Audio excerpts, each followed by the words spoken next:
Hello everyone. मैं राजेश कुमार आप सभी का दी नॉलेज क्लासरूम के यूट्यूब चैनल पर स्वागत करता हूं। दोस्तों, हम बात करने लग रहे हैं मुगलों के पतन के बारे में। दोस्तों, यदि आप हमारे इस चैनल पर नए हो और आपने अभी तक हमारे इस चैनल को सब्सक्राइब नहीं किया तो प्लीज आप इस चैनल को सब्सक्राइब कर ले। और यदि आपको ये वीडियो पसंद आए तो आप इस वीडियो को लाइक भी करें। तो हमने पिछली वीडियो के अंदर देखा था कि 1707 में जब औरंगजेब की मृत्यु हो जाती है तो औरंगजेब की मृत्यु के बाद जो उसके पुत्र होते हैं उनमें किस प्रकार से जो मुअज्जम है वो शासक बनता है, अर्थात औरंगजेब का उत्तराधिकारी बनता है। उसके बाद हमने जहांदार शाह के बारे में पढ़ा, जो कि यहाँ पर लंपट मूर्ख के नाम से जाना जाता था।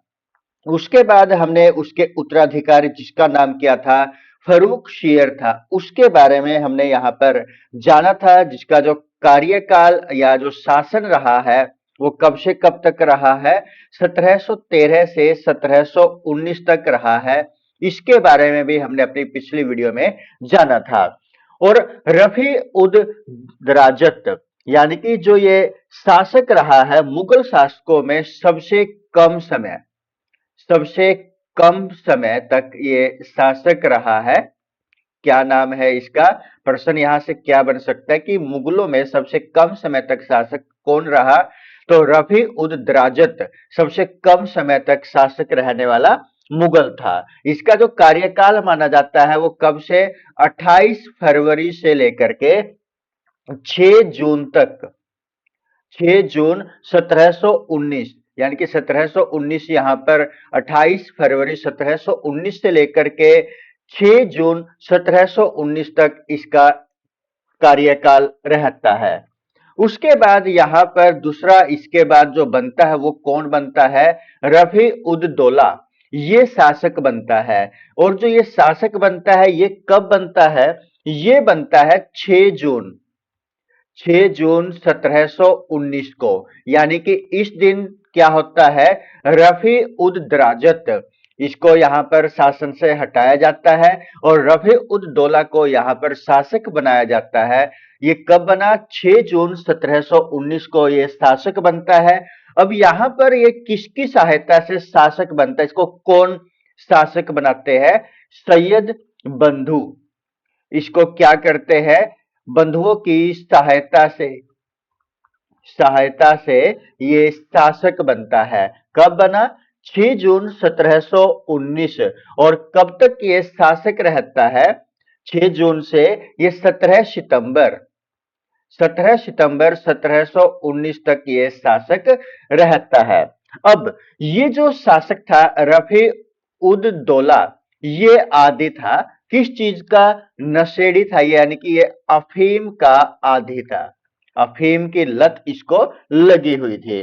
तो अब हम बात करने वाले हैं मोहम्मद शाह रंगीला के बारे में, जिसका जो शासन काल रहा है 1719 से लेकर के 1748 तक इसका शासनकाल रहा है। यानी कि जो मोहम्मद शाह रंगीला है इसके बारे में यदि हम जाने, सबसे पहले तो यही जान लेते हैं कि इसको संज्ञा दी गई थी किस चीज की? इसको क्या बोला जाता था? रंगीला बादशाह इसको बोला जाता था। रंगीला इसको क्यों बोला जाता था? दोस्तों, जो मोहम्मद शाह रंगीला था इसको ये माना जाता था कि ये सुंदर जो युक्तियां थी, सुंदर जो महिलाएं थी उनकी तरफ इसका ज्यादा रुझान था। सुंदर युवतियों की तरफ रुझान था इस शासक का। किसका? मोहम्मद शाह का। और इसी कारण से इसको किसकी संज्ञा दी गई है? रंगीला की संज्ञा दी गई है। अब इसके शासनकाल में स्वतंत्र राज्यों की स्थापना हुई, यानी कि जो स्वतंत्र राज्य है इसके शासनकाल में बने हैं। स्वतंत्र राज्य इसके शासनकाल में जिसकी स्थापना हुई है वो कौन कौन से है? एक तो नाम आता है बंगाल का, एक नाम आता है बंगाल का, दूसरा नाम आता है अवध का, और जो तीसरा नाम आता है मोहम्मद सारंगीला के समय में जो स्वतंत्र राज्य के रूप में उभरे थे, एक का नाम बंगाल, दूसरे का नाम अवध और तीसरे का नाम क्या था? निजाम, यानी कि जो 1724 के अंतर्गत स्थापित है, अर्थात यहां पर हैदराबाद, हैदराबाद जो अवध है, इसका जो यहां पर शासन करने वाला था, जो इसकी स्थापना करने वाला था, वो कौन था? शहादत खां, शहादत खान इसकी स्थापना करने वाला था। और उसी प्रकार से जो बंगाल था वो किसके अधीन था? मुर्शिद कुली खां, मुर्शिद कुली खां, मुर्शिद कुली खां। तो ये कुछ स्वतंत्र राज्य थे जो मोहम्मद शाह रंगीला के शासनकाल के दौरान ये स्वतंत्र राज्यों के रूप में उभरे थे। बंगाल, दूसरा अवध और तीसरा निजाम, यानी कि हैदराबाद हम यहां पर मान सकते हैं। अब जो क्या है, ये क्या करता है, जो मोहम्मद शाह रंगीला है, ये हत्या करवा देता है। किसकी हत्या करवाता है? जिसको हम क्या बोलते थे? किंग मेकर बोलते थे, किंग मेकर। किसको बोला जाता था? हमने यहां पर अपनी पिछली वीडियो के अंदर इसका जिक्र किया था। किसको बोला जाता था? जो सैयद बंधु थे, सैयद बंधुओं को क्या बोला जाता था? किंग मेकर बोला जाता था। क्योंकि जितने भी हमने यहां पर बात की है, जिन शासकों के बारे में बात की है, तो उनको बनाने वाले, उनको हटाने वाले यहां पर किसकी अहम भूमिका थी? इन सैयद बंधुओं की भूमिका अहम थी। यानी कि जो सैयद बंधु थे, कौन कौन से थे? एक का नाम क्या था? अब्दुल्ला खान, अब्दुल्ला खान। और जो दूसरा था उसका नाम क्या था? उसका नाम था हुसैन अली, हुसैन अली। यहां पर ये दो बंधु थे जिसके नाम क्या थे? अब्दुल्ला खान, और दूसरे का नाम क्या था? हुसैन अली। इनको यहां पर क्या बोला गया है? सैयद बंधु इनको बोला जाता था। तो इनकी हत्या करवा देता है कौन? मोहम्मद शाह ने क्या करवाई? इनकी हत्या करवाई, इनकी हत्या करवा देता है। ये कौन करवा देता है? मोहम्मद शाह रंगीला इनकी हत्या करवा देता है। लेकिन अब ये क्या करता है? इनकी हत्या करवाने में किसकी सहायता लेता है? ये सहायता लेता है इनकी हत्या करवाने में। सहायता ली, किसकी सहायता लेता है ये इनकी हत्या करवाने में? अब्दुल्ला हुसैन अली की हत्या करवाने में मुख्यतः ये किसकी सहायता लेता है? जो निजाम मुल्क है, जो निजाम मुल्क है, उसकी सहायता ली। और उसी को बाद में क्या किया जाता है? जो ये मोहम्मद शाह था, 1724 में क्या बना देता है? वजीर बना देता है। अर्थात ये वजीर कब बना? 1724 में ये वजीर बनता है निजाम मुल्क, जिसकी सहायता से मोहम्मद शाह रंगीला हत्या करवाता है हुसैन अली की। उसके बाद हम आगे बढ़ते हैं और बात करते हैं 1737 में। 1737, 1737 में भारत पर आक्रमण, भारत पर आक्रमण अर्थात दिल्ली पर आक्रमण। दिल्ली बोलिए या हम यहां पर भारत बोले, तो भारत पर आक्रमण, आक्रमण कब? 1737 में। किसने किया? नादिर शाह। 1737 में जो, सॉरी, यहां पर जो आक्रमण है, ये 1737 के अंदर जो मराठा पेशवा था, क्या नाम था? मराठा पेशवा, मराठा पेशवा, मराठा पेशवा, क्या नाम था उसका? बाजीराव, बाजीराव प्रथम ने क्या किया? दिल्ली पर आक्रमण किया, दिल्ली पर आक्रमण किया। मराठा पेशवा था जिसका नाम क्या था? बाजीराव प्रथम था, जिसने दिल्ली पर आक्रमण कब किया था? 1737 में दिल्ली पर आक्रमण किया था। और 1739 में, 1739 में अब हम बात करेंगे किसके बारे में? जिसने भारत के ऊपर, या हमने अभी बात की थी दिल्ली बोलिए, तो उसने, किसने? नादिर शाह ने, नादिर शाह का आक्रमण। कहां पर? नादिर शाह का भारत या दिल्ली, पर आक्रमण। कब नादिर शाह ने भारत पर आक्रमण कब किया, या नादिर शाह ने दिल्ली पर आक्रमण कब किया? 1739 में किया था।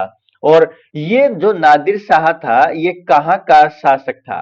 नादिर शाह जो ये शासक था ये कहां का शासक था? ये शासक था ईरान का। ईरान का शासक था ये जो नादिर शाह था। और इसी नादिर शाह को क्या बोला जाता था? ईरान का नेपोलियन। ईरान का नेपोलियन इसको कहा जाता था, इसको माना जाता था। जो ये नेपोलियन है, नेपोलियन के बारे में यदि हम जाने तो जो ये नेपोलियन था ये कौन था? इसके बारे में यदि हम जाने तो नेपोलियन जो फ्रांस का राजा था, जिसको नेपोलियन बोनापार्ट के नाम से जाना जाता था, जो ये नेपोलियन था, यहां पर अलग से स्लाइड पर देखते हैं। Napoleon, Napoleon Bonaparte, Bonaparte, Napoleon Bonaparte जो कहां का राजा था? फ्रांस का राजा था। फ्रांस का राजा था। जिसका जन्म कब होता है? इंपॉर्टेंट है ये भी हमारे लिए। नेपोलियन बोनापार्ट का जो जन्म है वो कब हुआ? 1769 के अंदर हुआ, बोर्नियो द्वीप पर। स्थान कहां पर है? जो इसका जन्म स्थान है वो कहां पर है? बोर्नियो द्वीप पर।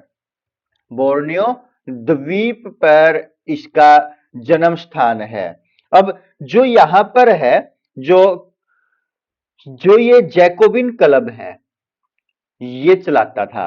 यानी कि जो नेपोलियन बोनापार्ट है वो कौन सा क्लब चलाता था?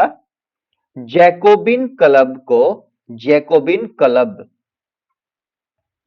चलाता था। और इस क्लब का, जैकोबिन क्लब का जो मेंबर था, यदि हम भारतीयों के बारे में बात करें, कोई भी जो इंडियन था इसका जो मेंबर था जैकोबियन क्लब का, तो वो कौन था? टीपू सुल्तान। टीपू सुल्तान इस क्लब का, कौन से क्लब का? जैकोबियन क्लब का मेंबर था, भारतीय था वो टीपू सुल्तान। तो हम वापस चलते हैं।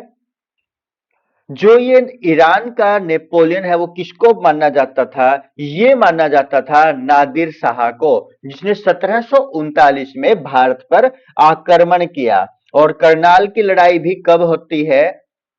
करनाल की लड़ाई, करनाल की लड़ाई भी कब हुई? 1739 में ही हुई थी। अब जो ये नादिर शाह, और यहां पर जो दूसरा है नादिर शाह, और जो दूसरा था मोहम्मद शाह रंगीला, इन दोनों के बीच में जो लड़ाई होती है, इस लड़ाई में जो म्यूर सिंहासन है, कौन सा सिंहासन? म्यूर सिंहासन।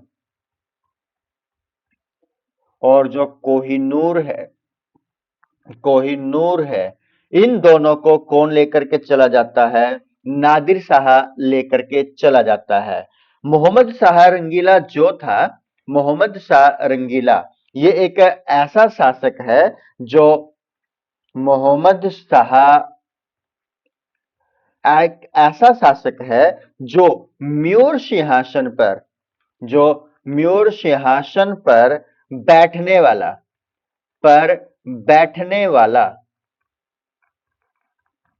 बैठने वाला अंतिम शासक है।